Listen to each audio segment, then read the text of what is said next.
കൃഷ്ണഗാഥ സീരിയലിൻ്റെ ലേറ്റസ്റ്റ് എപ്പിസോഡിൻ്റെ റിവ്യൂയിലേക്ക് എല്ലാവർക്കും സ്വാഗതം. അങ്ങനെ കൃഷ്ണ ഒരു ലോട്ടറി ടിക്കറ്റ് എടുത്ത് സന്തോഷത്തോടു കൂടി ശ്രീനിവാസൻ്റെ കയ്യിൽ കൊടുക്കുവാണ്. അങ്ങനെ അത് വാങ്ങിയ ശ്രീനിവാസൻ അതിൻ്റെ പൈസ കൊടുക്കുവാണ് കേട്ടോ. അങ്ങനെ ആ പൈസ കിട്ടുന്നതും സന്തോഷത്തോടെ കണ്ണിലൊക്കെ വെച്ച് ശ്രീനിവാസൻ്റെ കാലി വീണ് അനുഗ്രഹമൊക്കെ വാങ്ങിക്കുവാണ് കൃഷ്ണ. എന്താ കൃഷ്ണമോളെ കാണിക്കുന്നത്? അന്നേരം കൃഷ്ണ പറയണേ, ഈ കട ഉദ്ഘാടനം ചെയ്യുന്ന അതേ സമയത്ത് തന്നെ അനിയൻ സാറിൻ്റെ കാലി വീണ് അനുഗ്രഹം വാങ്ങിക്കണമെന്ന് വിചാരിച്ചതാ. അന്നേരം അത് പറ്റിയില്ല, ഇപ്പോൾ അത് ചെയ്തു, അത്രേ ഉള്ളൂ. സത്യം പറയാമല്ലോ മോളിൻ്റെ അരികിൽ നിന്ന് ഓരോ കാര്യങ്ങൾ ചെയ്യുമ്പോഴും എനിക്ക് ഏറ്റവും വേണ്ടപ്പെട്ട ഒരാൾക്ക് ചെയ്തു കൊടുക്കുന്ന പോലെ അതേ സന്തോഷത്തോടെയും സ്നേഹത്തോടെയും കൂടി തന്നെയാണ് മോൾക്ക് വേണ്ടി ഞാൻ എല്ലാം ചെയ്യുന്നത്. എങ്ങനെയുണ്ട് കടയൊക്കെ ഇയാൾക്ക് ഇഷ്ടപ്പെട്ടോ എന്ന് അവിടെ നിൽക്കുന്ന ഒരാളോട് ചോദിക്കണേ. അന്നേരം അയാൾ പറയണേ, തൽക്കാലത്തേക്ക് എന്താണെങ്കിലും ഇത് നല്ലൊരു സംഭവം തന്നെ, പിന്നെ പതിയെ പതിയെ നമുക്കിത് ഡെവലപ്പ് ചെയ്തെടുക്കാമല്ലോ സാറേ. അതെ കൃഷ്ണമോളെ, ഇനി മോള് ഇതിൽ നിന്ന് ഉയരങ്ങളിലേക്ക് എത്തണം. അതിന് എന്ത് സഹായത്തിനും ഈ അനിയൻ സാർ കൂടെ ഉണ്ടാവും കേട്ടോ. പിന്നീട് കാണിക്കുന്നത് ഗാഥേനെയാണ്. ഗാഥ അവിടെ തിരിച്ച് നവീൻ്റെ വീട്ടിലേക്ക് പോകാൻ റെഡിയായിരിക്കുവാണ്. ഈ സമയം സിത്താരയും റെഡിയായിട്ട് അങ്ങോട്ടേക്ക് വരായിരിക്കും. മോളെ നമുക്കിറങ്ങാം. ഇതുവരെ ഈ സിത്താര ആർക്ക് മുമ്പിലും തല കുനിച്ചിട്ടില്ല. പക്ഷേ എൻ്റെ മോൾക്ക് വേണ്ടി, നിൻ്റെ ജീവിതത്തിന് വേണ്ടി, അത് ആരുടെ മുമ്പിൽ തല കുനിക്കാനാണെങ്കിലും ഈ അമ്മക്ക് ഒരു മടിയില്ല. അതുകൊണ്ട് കളരിക്കല് ഞാനും കൂടെ നിൻ്റെ ഒപ്പം വരാം. അവിടെയുള്ളവർ എന്ത് വേണമെങ്കിലും പറഞ്ഞോട്ടെ, അതൊന്നും എതിർക്കാതെ എല്ലാം ഞാൻ കേട്ട് നിന്നോളാം. എല്ലാം എൻ്റെ മോൾക്ക് വേണ്ടിയിട്ടല്ലേ. ഈ സമയം സിത്താരയോട് കഥ പറയുവാണ്. എനിക്കറിയാം മമ്മി എനിക്ക് വേണ്ടിയിട്ടാണ് ഈ ജന്മം മുഴുവനും ത്യാഗങ്ങൾ സഹിച്ചതും ഓരോ കാര്യങ്ങൾ കഷ്ടപ്പെട്ട് ചെയ്തതും എൻ്റെ ആഗ്രഹങ്ങൾ നേടിത്തരാൻ വേണ്ടിയാണ് എൻ്റെ മമ്മി എല്ലാം ചെയ്തു കൂട്ടിയതും. മമ്മിനെ ഒരുപാട് വിഷമിപ്പിച്ചിട്ടുണ്ട്. പക്ഷേ ഇനിയും എൻ്റെ മമ്മിനെ ആർക്കും മുമ്പിൽ നാളും കെടുത്താൻ ഞാൻ സമ്മതിക്കില്ല. ഞാൻ ഒറ്റയ്ക്ക് തന്നെ കളരിക്കിലേക്ക് പൊക്കോളാം. അത് വേണ്ട മോളെ, നിനക്ക് വേണ്ടിയല്ലേ മമ്മി ജീവിക്കുന്നത്. നിൻ്റെ ഓരോ കാര്യങ്ങളും നന്നായി നടക്കാൻ വേണ്ടിയല്ലേ മമ്മി ഓരോന്ന് ചെയ്യുന്നത്. മമ്മി എന്നും എൻ്റെ മോളുടെ ഒപ്പം തന്നെ ഉണ്ടാകും. അന്നേരം ഗാഥ പറയുന്നുണ്ട്, സത്യം പറയാലോ മമ്മി, ഇനി ഒരിക്കലും തെറ്റ് ചെയ്യില്ല എന്നും അവർക്ക് ഇഷ്ടപ്പെട്ട രീതിയിൽ തന്നെ ഞാൻ പെരുമാറിക്കൊള്ളാം എന്ന് മമ്മിക്ക് വാക്ക് തന്നിട്ടാണ് ഓരോ തവണ ഞാൻ പോകുന്നത്. പക്ഷേ പലപ്പോഴും എനിക്ക് വാക്കുകളൊന്നും പാലിക്കാൻ പറ്റിയിട്ടില്ല. പക്ഷേ ഇതങ്ങനെയല്ല. ഞാൻ ചെയ്തത് കൂട്ടിയ തെറ്റുകളൊക്കെ എനിക്ക് മനസ്സിലായി മമ്മി. എനിക്ക് നവീനെ വേണം. നവീനെ കുടുംബത്തെ സ്നേഹിച്ച് അവിടെ തന്നെ നിൽക്കണം. നവീൻ്റെ വീട്ടുകാർക്ക് ഇഷ്ടപ്പെടുന്ന രീതിയിൽ ഞാൻ എന്നെ മാറ്റിയെടുക്കാൻ തീരുമാനിച്ചു. മമ്മിക്കിനി ഒരിക്കലും എന്നെക്കുറിച്ച് ഓർത്ത് ടെൻഷൻ ആവേണ്ടി വരില്ല. എൻ്റെ ജീവിതത്തെക്കുറിച്ച് ഓർത്ത് മമ്മിക്കിനി ഒരിക്കലും സങ്കടപ്പെടേണ്ടി വരില്ല. എന്നെ ഇത്ര സ്നേഹിക്കുന്ന മമ്മിക്ക് ഇത് ഞാൻ തരുന്ന വാക്കാണ്.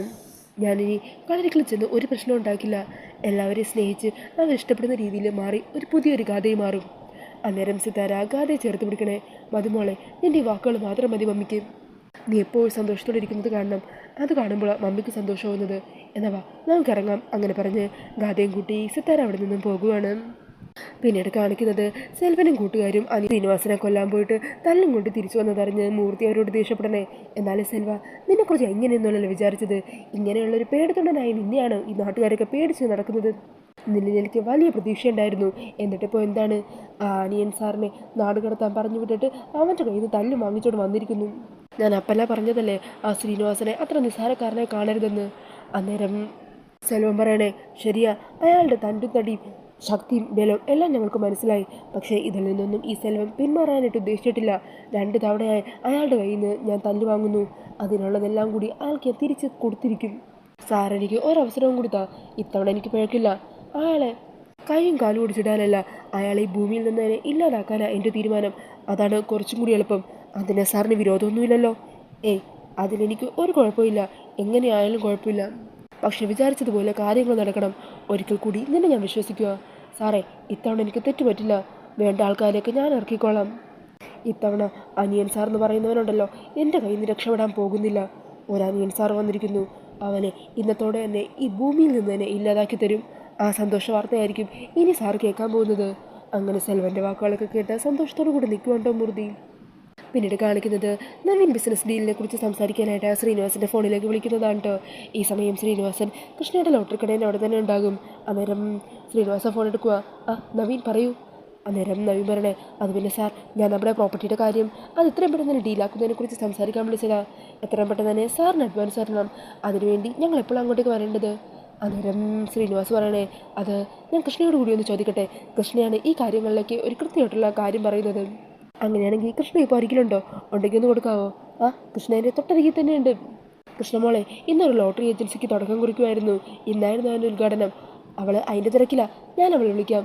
കൃഷ്ണമോളെ, ഇങ്ങ് വന്നേ. നവീന ഫോണിൽ. അത് കേൾക്കുന്നതും കൃഷ്ണ അങ്ങോട്ടേക്ക് ഓടി വരുക. എന്നിട്ട് ആ ഫോൺ വാങ്ങുവാണ്. ഹലോ സാർ, പറയൂ. കൃഷ്ണ, പുതിയൊരു ലോട്ടറി ഏജൻസി തുടങ്ങിയെന്നൊക്കെ സാറ് പറഞ്ഞു. എന്നിട്ടതാ നമ്മളോടൊന്നും പറയാഞ്ഞത്. Anyway, congratulations. ഇയാൾ എന്ത് സംരംഭം തുടങ്ങിയാലും അത് വിജയിക്കും. അത്രയ്ക്ക് നല്ല മനസ്സാണ് തനിക്കുള്ളത്. മാത്രമല്ല നല്ല പെരുമാറ്റവും. ഇതൊരു വലിയ വിജയം മാറട്ടെ. Thank you sir. പിന്നെ കൃഷ്ണ, ഞാനിപ്പോൾ വിളിച്ചത് അനിയൻ സാറിന് അഡ്വാൻസ് വഴിമാറി പ്രോപ്പർട്ടിയുടെ ഡീലിങ്സും മറ്റു കാര്യങ്ങളെക്കുറിച്ച് സംസാരിക്കാനാണ്. താനിപ്പോൾ കട തുടങ്ങിയെന്നറിഞ്ഞല്ലോ. എന്നാണെങ്കിലും ഞങ്ങൾ അങ്ങോട്ടേക്ക് വന്ന് തൻ്റെ കടേൻ്റെ അവിടെ വെച്ച് തന്നെ അഡ്വാൻസ് കൈമാറാം. അപ്പോൾ തൻ്റെ ഭാഗ്യം ഞങ്ങൾ കൂടി കിട്ടുമല്ലോ. അത് ഞങ്ങളുടെ പ്രോപ്പർട്ടിക്കും ഞങ്ങളുടെ ഈ പുതിയ സംരംഭത്തിനും കൂടുതൽ ഗുണം ചെയ്യുകയല്ലേ ഉള്ളൂ. അന്നേരം കൃഷ്ണ പറയണേ, അയ്യോ അതിൻ്റെ ഒന്നും ആവശ്യമില്ല സാർ. അഡ്വാൻസ് എല്ലാം സാറ് നേരിട്ട് അനിയൻ സാറിനെ തന്നെ ഏൽപ്പിച്ചാൽ മതി. അല്ലാതെ തന്നെ സാറിൻ്റെ കൂടെ ഭാഗ്യമുണ്ട്. അതെന്നും സാറിന് തുണിയായിട്ടുണ്ടാവും. ശരി കൃഷ്ണ, എന്താണെങ്കിലും അങ്ങോട്ടേക്ക് വരുമ്പോൾ ഉറപ്പായി ഞാൻ എൻ്റെ കടയിൽ വരുന്നുണ്ട്. അവിടെ നിന്ന് ഒരു ടിക്കറ്റ് എടുക്കുകയും ചെയ്യുന്നുണ്ട്. ശരി, എന്നാൽ നമുക്ക് നേരിട്ട് കാണുമ്പോൾ സംസാരിക്കാം. അങ്ങനെ പറഞ്ഞ് ഫോൺ കട്ട് ചെയ്യുവാണ്. നവീൻ്റെ വാക്കുകളൊക്കെ കേൾക്കുന്നതോടെ കൃഷ്ണക്ക് ഒത്തിരി സന്തോഷമാകുവാണ് കേട്ടോ. അന്നേരം നവീൻ മാണിക്കുഞ്ഞിനോട് പറയണേ, എടാ മാണിക്കുഞ്ഞ്, കൃഷ്ണ അവിടെ പുതിയൊരു ലോട്ടറി ഏജൻസി തുടങ്ങിയെന്ന്. ആ കുട്ടി എന്ത് ചെയ്താലും അത് വിജയിക്കും. അത്രയ്ക്ക് നല്ല മനസ്സ് തന്നെ ആ കുട്ടിയുടേത്. അന്നേരം മാണിക്കുഞ്ഞും പറഞ്ഞേ, ശരിയാ സാറേ, എന്ന് നല്ല പെരുമാറ്റമായിരുന്നു കൃഷ്ണയുടേത്. എല്ലാവരോടും എത്ര മാന്യമായിട്ടും മര്യാദയോടുകൂടിയാണ് സംസാരിക്കുന്നത്. ആ കുട്ടിയുടെ പെരുമാറ്റവും സംസാര രീതിയൊക്കെ കണ്ടാലേ നമ്മളൊന്ന് നോക്കി നിന്നു പോകും. അല്ല, മറ്റേ പെൺകുട്ടി ഉണ്ടായിരുന്നോ? എന്താ അവളുടെ പേര്? മോളിക്കുട്ടി. അവളുണ്ടായിരുന്നു അവിടെ. അവളുടെ എങ്ങാനും ശബ്ദം കേട്ടിരുന്നെങ്കിലുണ്ടല്ലോ ഇന്നത്തെ ദിവസം തന്നെ തീർന്നാനേ. എടോ മാണിക്കുഞ്ഞ്, നമ്മൾ അങ്ങോട്ട് പോകുമ്പോണ്ടല്ലോ താ മോളിക്കുട്ടിയെക്കുറിച്ച് പറയുന്ന കാര്യമെല്ലാം ഞാൻ ആ കുട്ടിയോട് പറഞ്ഞു കൊടുക്കും. എൻ്റെ പൊന്നു സാറേ, അങ്ങനെയാണെങ്കിൽ പിന്നെ എന്നെ ഇങ്ങോട്ടേക്ക് തിരിച്ചു വരുമ്പോൾ വല്ല ആംബുലൻസിലും മറ്റും കൊണ്ടുവരേണ്ടി വരും. അത് ശരി. അപ്പോൾ കാര്യങ്ങളൊക്കെ അവൾ അറിഞ്ഞാൽ എന്താ സംഭവിക്കുന്നതെന്ന് തനിക്കറിയാമല്ലേ? എന്നിട്ടാണോ താൻ ഇങ്ങനെ പറഞ്ഞു നടക്കുന്നത്? എടോ, പുറമേ ഇങ്ങനെ കർക്കശക്കാരായിട്ട് നടക്കുന്നെങ്കിലും ആ കുട്ടി ഒരു പാവമാണെന്ന് എനിക്ക് തോന്നുന്നത്. ജീവിക്കാൻ വേണ്ടിയാ അവരോരോ രൂപങ്ങൾ അണിയുന്നത്. തനിക്ക് മനസ്സിലാവുന്നുണ്ടോ? ഓ, എന്താണെങ്കിലും ശരി, എനിക്ക് അവളുടെ കാര്യം കേൾക്കുന്നത് ഇഷ്ടമല്ല. ഇനി ആ നാട്ടിലേക്ക് പോകുമ്പോൾ അവളെ കാണണമെന്നുള്ളതൊന്നും ഓർത്തിട്ടാണ് എൻ്റെ മനസ്സമാധാനം പോകുന്നത്. അത് കേട്ട് ചിരിച്ചുകൊണ്ട് നിൽക്കുവാണ് കേട്ടോ നവീൻ. പിന്നീട് കാണിക്കുന്നത് ഗാദിയും കൂട്ടി തിരിച്ച് കളരിക്കിലെത്തുന്ന സിത്താരേനെയാണ്. അങ്ങനെ അവർ തിരിച്ചെത്തിയത് കാണുന്നതും കീർത്തി നേരെ അമ്മയുടെ അരികിലേക്ക് ഓടുവാണ് കേട്ടോ. ഈ സമയം അവർ രണ്ടാളും കൂടി അകത്തേക്ക് എത്തുക. അന്നേരം സുമിത്രയാണെങ്കിൽ ഗാദയെ കാണുമ്പോൾ ഒത്തിരി സന്തോഷിക്കണേ. ഗാദ മോൾ തിരികെ എത്തിയോ? അന്നേരം സിത്താര പറയണേ, ഞാനിനി ഇവളെ പിടിച്ച് പിടിയാതെ കൈയോടി ഇങ്ങോട്ട് കൂട്ടിക്കൊണ്ട് വന്നതാ. ഇവൾക്കും അവിടെ നവീനെ പിരിഞ്ഞിരിക്കാൻ വയ്യാന്നായിട്ടുണ്ടായിരുന്നു. കുട്ടികൾ നമ്മളെ വഴക്കിട്ടു പറഞ്ഞ് നമുക്കങ്ങനെ കണ്ണും കെട്ടി നോക്കി നിൽക്കാൻ പറ്റുമോ? അതെന്താണെങ്കിലും നന്നായി സിത്താരെ. ഗാതമോളെ എത്രയും പെട്ടെന്ന് തന്നെ വിളിച്ചുകൊണ്ട് വന്നുവെന്ന് ഞാനും നവീനോട് പറഞ്ഞുകൊണ്ടിരിക്കുമായിരുന്നു. അങ്ങനെ അവർ സംസാരിച്ച് നിൽക്കുന്ന സമയത്തായിരിക്കോട്ടോ നിർമ്മലയും കീർത്തി അങ്ങോട്ടേക്ക് വരുന്നത്. അല്ല, ഇതാരും ഗാതമോളോ? ഇനി എപ്പോഴാണ് ഗാതമോളെ സിത്താരയുടെ അരികിലേക്ക് ഓടിപ്പോകുന്നത്? എന്നാ നിർമ്മല ഇതൊക്കെ? ഗാതമോള് വന്ന് കയറിയതല്ലേ ഉള്ളൂ, അപ്പോഴേക്കാണോ ഇങ്ങനെയൊക്കെ പറയുന്നത് എന്ന് സുമിത്ര ചോദിക്കുക. എന്താ സുമിത്ര നീ പറയുന്നത്? ഞാനിപ്പോൾ ചോദിച്ചതിൽ എന്താ തെറ്റുള്ളത്? എപ്പോഴും ഇവിടെ കാണാനുള്ള സ്ഥിരം കാഴ്ചയാണല്ലോ. ഇവിടെ വരുന്നു, പ്രശ്നം ഉണ്ടാക്കിയിട്ട് ഓടി മമ്മിയുടെ അരികിലേക്ക് പോകുന്നു. ഇവരൊക്കെ വലിയ കൊമ്പത്തെ ആൾക്കാരാണല്ലോ.